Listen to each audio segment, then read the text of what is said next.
Imagine a world where 90% of life suddenly vanishes, like my hairline, as you can see. A place where the very air you breathe and the water you drink becomes toxic and you cannot escape the chaos fast enough to survive. This isn't some scene from a science fiction movie. Oh no, this was your home, our planet, about 252 million years ago, during the greatest mass extinction Earth has ever witnessed, the End-Permian Extinction. That's where we're heading today, to take a deep dive into the mysteries of the event so cataclysmic it was nicknamed the Great Dying, because, well, a lot of things died. So, cutting-edge research that's just hot off the press. Also, do people still say hot off the press? No, but it sounds retro. Do you have a Walkman or a fanny pack? I do have both those things. Anyway, cutting-edge research, let's go with that, is shedding light on what caused this mass extinction way back in the Permian. Spoiler alert! These findings may have a lot to teach us about our current climate conditions, so let's go! The Permian Era was a time of incredible biodiversity until a series of catastrophic events led to the largest, most cataclysmic extinction event our planet has seen so far. How do we know all this?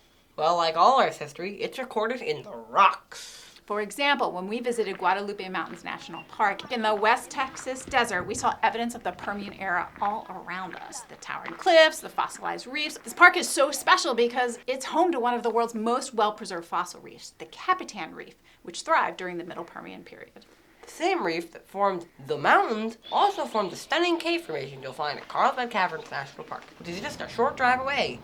It's a cavern, so you drive into it. You don't drive into the Carlsbad Caverns. You will not only get arrested, you will also get that would be bad. Attacked by me for destruction of national park property. Very bad. Don't do it. The rocks you see above and below ground in this region are the remnants of marine life that used to live in an inland sea that covered this area during the mid-Permian. They are the mineralized evidence of what was a highly diverse marine ecosystem, perhaps even more diverse than our current oceans. And it's fossilized marine creatures from the Permian that are providing clues to the modern scientists piecing together the End-Permian puzzle. Marine species are often very sensitive to environmental changes. We see evidence of this even today in our own oceans with changes in ocean temperature, which I'm sure is what's happening here. Events like coral bleaching, acidification, marine creatures showing up in places they really just don't belong, and so on. Oh yeah, by the way, this means the End-Permian extinction event is particularly well documented through evolution, decline, and disappearance of various marine species. That's what she was going to say, but, you know. Yeah. Oh, I got it. You were putting together a puzzle. I get it eventually. The evidence, it's all right there in the rocks. But still, scientists have long debated the cause of the End-Permian extinction. So what do we think happened anyway? Was it like giant asteroid dinosaur situation? Not an asteroid, no dinosaurs. Let's review our geological periods, shall we? Hiking Kai, take it away and reteach Mom everything I taught her. Now, the Permian period was the period right before the dinosaurs. The Triassic was the beginning of the dinosaurs, then it was the Jurassic, then it was the Cretaceous. Now, the Permian had the biggest mass extinction ever known on Earth. Even more things died than the dinosaurs' extinctions. About 99% of every living thing on Earth died in the Permian extinction due to volcanoes. Scientists think it was volcanoes. Extremely... Hail got in my mouth. Extremely strong volcanoes.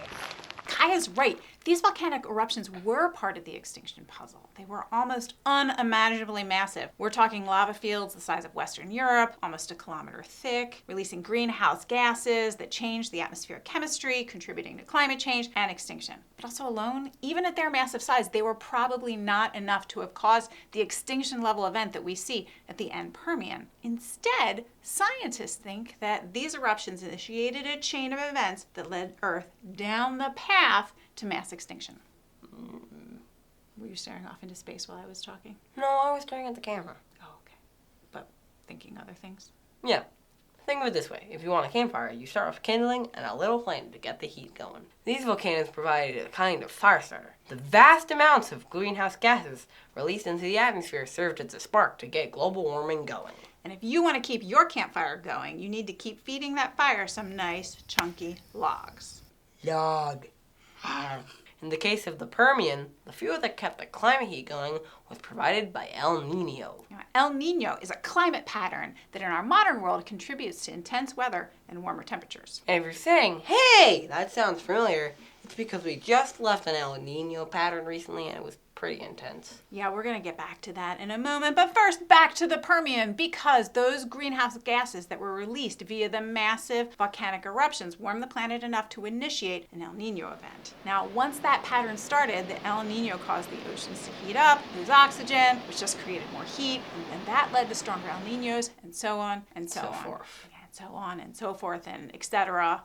Like a raging campfire out of control, this climate feedback loop resulted in intense and variable weather events. Flooding, drought, wildfire, sort of like what we're seeing today, huh? Yeah, but back then, those extreme events killed off all the trees and the plants and the forests, and the plants dying off released CO2 into the atmosphere. And oh, by the way, dead plants no longer absorb CO2 from the atmosphere, so then Earth lost a tool for cooling things down. And all of this led to more warming and more extreme El Niño patterns, which then eventually led to the collapse of first the terrestrial and then the marine ecosystems. Game over. Game over. Pretty much anything that couldn't adapt or escape was died. Now, fast forward to today, and we just witnessed the impact of El Niño in our everyday lives. You probably noticed that the past year was marked by some pretty extreme weather events. It was one of the hottest years on record, it exacerbated droughts and fires around the world, and it contributed to 13 consecutive months of record global heat. And of course, this El Niño is happening alongside year-to-year increases in global averages. This June was the hottest on record, and in fact it was the 48th consecutive June with global temperatures above the 20th century global average. Unless you're 50 years or older, you've basically not witnessed that many Junes that have been much cooler than the Junes that came before, which is frankly a little scary and also just increasingly uncomfortable. Just as in the Permian period, we are witnessing rapid climate change driven by greenhouse gases, except this time it's from human, not natural activities. But this is also not a tale of doom and gloom. Believe it or not, there is good news in all of this. So Earth was a very different place during the Permian, with one giant ocean and one giant landmass, and that probably helped fuel those mega El Niños that drove the End-Permian Extinction. Those events are just much less likely with our current continental configuration. Good news for us for sure, but an important takeaway from this research is that greenhouse gases, whether they come from human activities or Siberian volcanoes, don't just make the planet warmer. They make our weather wilder and more intense and unpredictable. Pattern we are seeing every day in our lives right now. So this means two things for us. First, our planet's climate system is delicate, and the consequences of disrupting it can be catastrophic and very long-lasting. So we should take care to mind the impact of our greenhouse gases on this system. Second, we should start preparing now for intense changes. Figure out how to better prevent or manage events like forest fires, intense storms, and crippling drought, because we already know that when creatures adapt, they survive. And as we travel to places like Guadalupe Mountains National Park, we are reminded of the incredibly ancient, often wacky history of our planet. And the fossils and the rock formations that are here are not just remnants of the past. They are a beautiful reminder that our planet is always changing. Humans are now influencing the timescale of how this change happens, and we need to be prepared for what comes next. There is no ending. There is the End-Permian. The End-Permian's a pretty big ending, so we're just not going to compete. How about that? Yeah, but that.